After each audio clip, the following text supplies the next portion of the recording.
Greetings, Nexus here, back with another Goober Gensler video. Today, Gary's here to tell us that we're all walking our goldfish. What do the securities laws have to do with goldfish?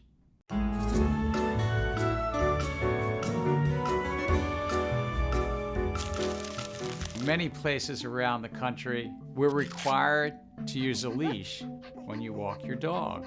But let's just say A leash when you walk your dog is a reasonable regulation that most folks will agree to. you get stopped because you're walking Rover unleashed. What do you think would happen if you told the police officer that Rover is actually a goldfish? You'd still get a citation, and that's because the law cares about what something actually is, not what you call it. Well, This is why it's so important that we have clarity.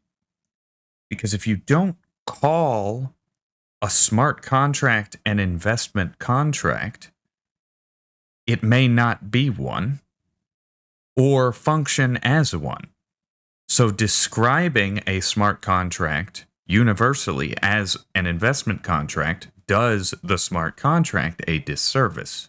Well, the same thing is true in the securities markets. As Justice Thurgood Marshall put it so well, Congress's purpose in enacting the securities laws was to regulate investments in whatever form they are made and by whatever name they are called. That's why Congress's definition of securities includes more than 30 items, such as stocks, bonds, notes, and something called investment contracts. An investment contract exists when you invest money in a common enterprise with a reasonable expectation of Nice use of profits to be USDC. derived from the efforts of others. Intermediaries for investment contracts, whether they're exchanges, brokers, dealers, clearinghouses, they need to comply with the securities laws and register with the Securities and Exchange Commission. Except you didn't exactly provide them a pathway to do that, Gary. I would say you provided them with the opposite of that. Instead, many crypto platforms are just pretending that these investment contracts that they offer are more like goldfish. And the lack of compliance by these crypto platforms means that you don't have basic investor protections. These are things like rule books and surveillance to prevent fraud manipulation, or appropriate custody and, yes, segregation of customer assets so they Obviously, use of customer funds without their permission or knowledge is fraudulent. We all know that to be true. However, Gary, on a smart contract, the use of those funds is visible publicly in a way that it's not visible on, say, a Goldman Sachs balance sheet or Sam Bankman-Fried's trading lab floor. they don't get misused or abused or simply become the property of the platform, especially if it goes into bankruptcy. And you lack basic protections as customers that you aren't just trading against the house. That's a fair critique to levy against exchanges that set up trading accounts to trade against their very customers. That is not something I recommend that you do if you are running a centralized crypto exchange. You do that at your own risk. Further, many of these crypto platforms combine the activities of an exchange, broker-dealer, and clearinghouse under the same roof. And when a platform doesn't register these functions, that puts investors like you at risk. When a platform combines these functions, that creates conflicts of interest that undermine our time-tested investor protections. Crypto markets suffer from a lack of regulatory compliance. It's not a lack of regulatory clarity.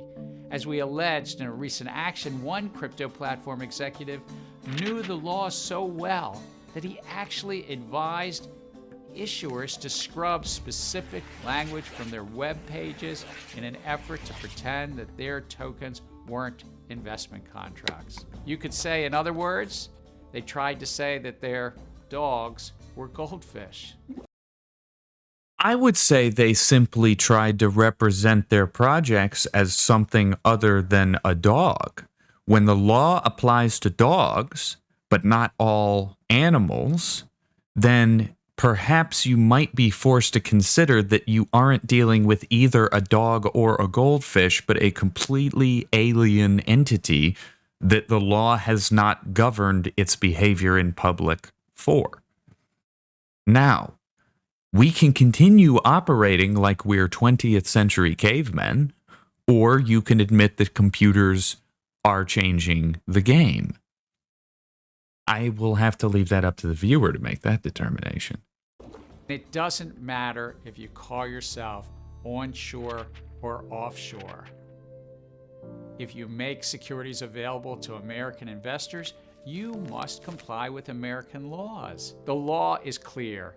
If you're a securities exchange, clearinghouse, broker, or dealer, you must come into compliance, register with us, and deal with conflicts of interest and disclose important information. For 90 years, these laws have helped protect investors like you. You might say, they're an investor's best friend. Ah, yes. They protected us so well from Sam Bankman-Fried, protected us so well from Do Kwon, protected us so well from the decades of insider trading and black book commerce that took place in corporations. Remind me again, Gary, how are you keeping me safe? None of this is keeping me safe.